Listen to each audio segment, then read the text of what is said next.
Hello, this is Gerald Jovamas. It's about time to have a more simple, direct explanation of how letters direct your attention towards a certain direction. At the same time, it also will show you in this video how you can see the same thing from different angles and come to a slightly different approach and also visualization of what is being pushed into via the letters. The letters themselves have an orientation from letter to letter that also moves these orientations away. How does that come? Is also because we distinct certain things in a very simplistic way, just like you have left and right or middle or outside. All these simplistic elements are also building stones for the distinctions that you make with letters. And I find out a way how this system of distinction works automatically, just like we have an automatic sense of right, left, middle, and so on. That is actually quite simple. It's almost like a mathematical system. And that's how the letters work, and that's why the letters directions work as well. You have three different kinds of focuses. One in one center, I will emphasize that here as well. One in two centers, so where you have actually also an idea of, okay, maybe I need time for it to see what you have when something moves from one center to another. Or you have an extra helping tool to see, okay, what kind of movements do I have when they do not have a fixed point in space or do not have a fixed direction that you can still estimate, but you have a whole set of directions and movements in time and space that we can also use to orientate ourselves upon. Three different kinds of focuses, they are the basis. Breath is a more easy example. Let me give you that one. And we will start with the letter B. I will just add the placement of the letters in its system. And its system has horizontal, vertical, diagonal. It also has starting points, building up elements, just like material builds up in the middle of it, and the finalizations at the end. So you have these three regions as well, which I will deal with. And the B is from the second region, so something is building up. You can have them as a form, a formation. So that was my first intention also of the sound informed theory. How can we come to a form? The letter B is formed at that place in that way. Something is breaching actually its formation process. And it gets also to the edges as well. At the same time, it's a focus of material that you say, okay, there it is, there is a change that I see happening, and a change is getting to a certain border. That's the kind of B, like this form actually. The R followed up by that is a letter from the last category, a sound from the last category. And how does it come that it's from the last category? R is a vibration. Vibration which is everywhere, which moves everywhere, and the only thing that you can say, okay, but what is this vibration doing, is just checking out where it will attach itself to material and make it vibrate, more or less like that, or make it have this vibration in its own, have it finds its rhythm actually, and that's why I have it on top. It's this vibrating rhythm actually, and you can find your rhythm into the material. Where do I find my attachment? So, and this attachment will go to the material and from the material, so that it will be able to participate in a kind of rhythm, a kind of vibration, a kind of repetition as well. And that's the what we have here. We try to find out, okay, where does it attach itself? Easy thing also will be, because it's going to and fro, that we also see it from how we build up the B. The B is built up, okay, I see it at the sideways, but it's also built up from my focus, my centered focus, where it builds up towards the side. So I will use that as well to have a better idea of to and fro. Even though you could focus at the end results, at the end we have from B are always coming from a center point. So never forget that. It's not always necessary to include that element, but the realization always has to be there. So I will focus mainly on what will happen then with this to and fro also from the center onwards. So it tries to find an attachment. It's unclear yet at this point. Yeah, where do I find that attachment? Where will I do that? If you start to reason it, rationalize it, it will not be immediately clear always. Yeah, what's the next move then? How can I find that rhythm? Where can I find the attachment? Where can I find the rhythm? And how can I create a rhythm with this movement? With brr, it goes from one point to one side to another until I know what kind of rhythm I can choose. And it will take a while. The most logical rhythm, what will be the most logical rhythm? Of course, the next letters, the vocals, will help you to establish a focal point of a spatial focal point. That you say, okay, around this space you will be able to find it. So that is already a helping tool. With brr alone, it's a vibration. Where does it vibrate? Where does it attach? It's at that point it's still quite chaotic. It can attach to any movement, anything, and it still doesn't cooperate yet. With or breath as and a, it will find its rhythm.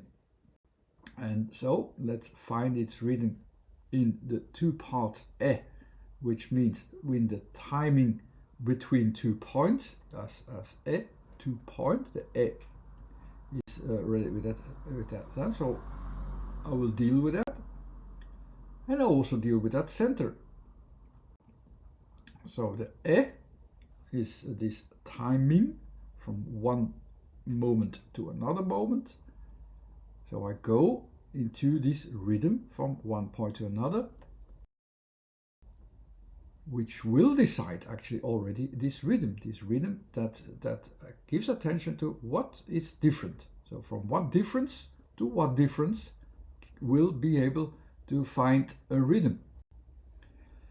Combined with it also says you see it from the center out, and it will lead its idea towards a center. So from a center onwards, finding its rhythm, seen from or related towards one center, bre.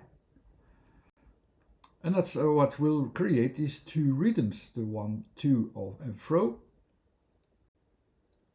So towards, which will be connected with the next letter, towards what? Towards a point in space, a restriction, a contraction in a way as well, and a limitation.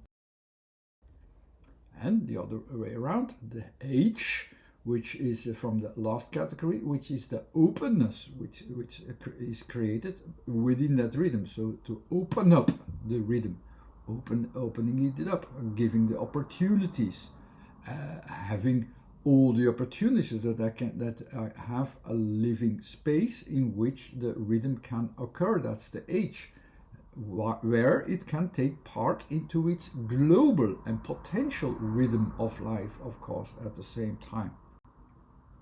If you would compare this to the lungs, actually, it really makes sense of this double rhythm of breathing out and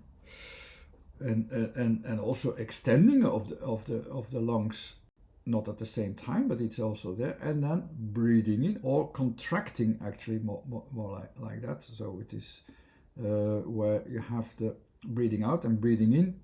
I still have to find out it's at the same time. Breathing in, breathing out, then where the lungs contract or lungs expand is that kind of rhythm. It's that same kind of rhythm which fits with the word breath as such. If I just would compare it without the lungs, and I just focus on the last letter, what's the end effect of t? T is that focus somewhere breaking up the distinctions somewhere from the center of space, somewhere in the vertical sense. It will break it up somewhere at a functional placement, where it will lead to H, or that opening up of that rhythm. I have the R and the H as that space, the R as that vibrations coming in, coming out, connecting even to the B form. I almost have this where it will come from. It's a different expression. It's an expression of what is going to be formed there as an end result. And I will recognize the B again. I recognize the H of that opening up space, and I recognize the R with that space added of E, this movement, and the A, this form there that I can see, the physicality of it. I can see the end effect of the breath.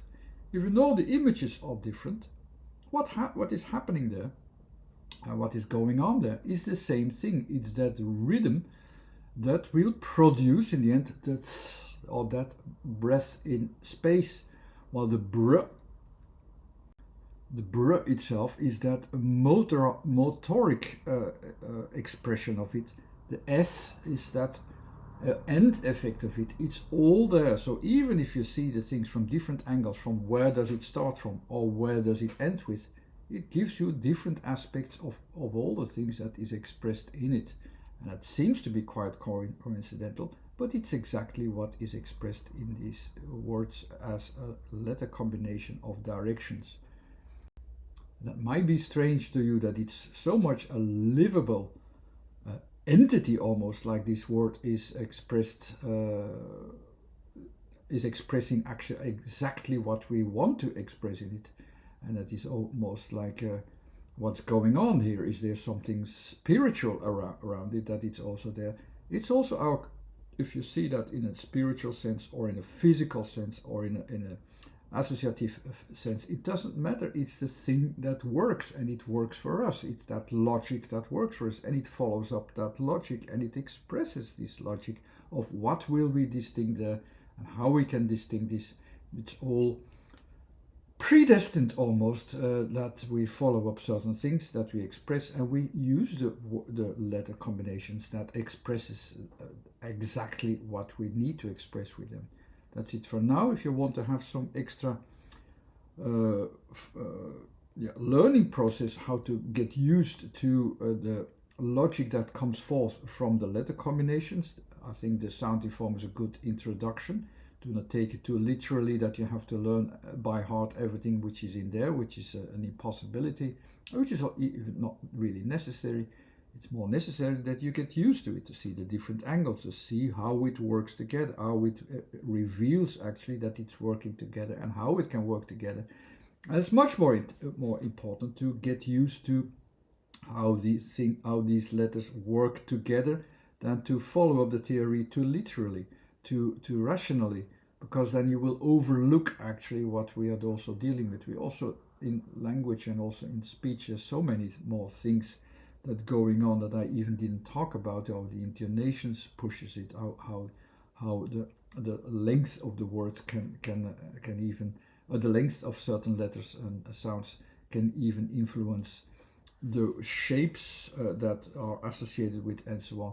It all needs also your attention mostly, that like, what do I hear? And if I base myself upon these positions in the theory, how much does it match? In that way, it's good to use words that we know already, so that we can recognize these patterns much more easily.